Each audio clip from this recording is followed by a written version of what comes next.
Gjithmonë ki tendenca me fetarizu çdo gjë. Po, sepse domethënë kështu ka qenë bota deri në luftën e parë botërore. Po me që është bota kështu atë, pse s'po fol arabisht sonte, po fol shqip. Më duket thash selam aleikum kur e nisëm, apo? Po ajo është përshëndetje edhe fetare, po nuk është kështu. Tani më dëgjoj, unë nuk po bëj ders arabisht këtu, unë po them si ka qenë historia. Dhe dua të them që lufta ruso-turke e 1877-s dhe Kongresi i Berlinit që britanikët do ta nxisin në 1878 për të bllokuar avancimin slav dhe rus në Ballkan, do të ngrej alarmet në Vjenë dhe në Rom.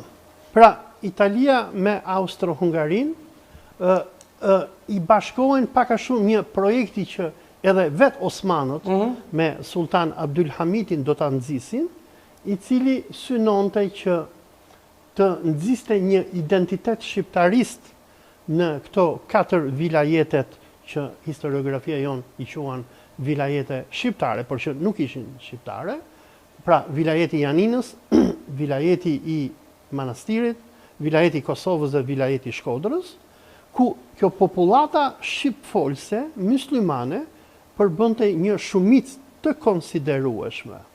Dhe kjo popullat muslimane, ndërsa osmanëve i shërbente si shtyll e sundimit islamik në Evropë, për italianët dhe austriakët, ata janë austriakët të parët, që në vitin 1880, nëse nuk jam gabim për vitin, nisin atë që njohet si projekti shqiptar.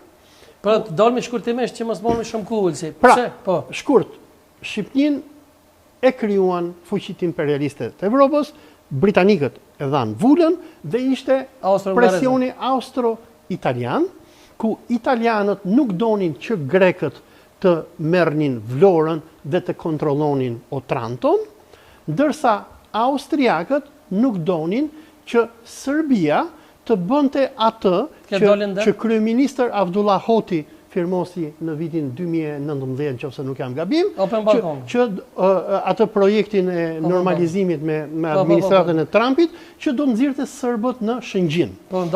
Sepse ëndra e Serbisë dhe e panslavizmit ka qenë gjithmonë që të dali në Shëngjin dhe Serbia të kthehet në një fuqi detare. Shkurtimisht, pse nuk beson në 28 nëntorin dhe pse nuk e feston? Shkurt, shumë shkurt, lutem.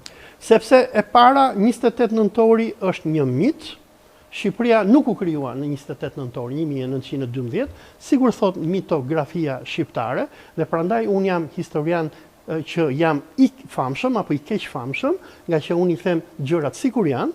Shqipëria u krijua nga britanikët dhe konferenca e ambasadorëve në Korrik.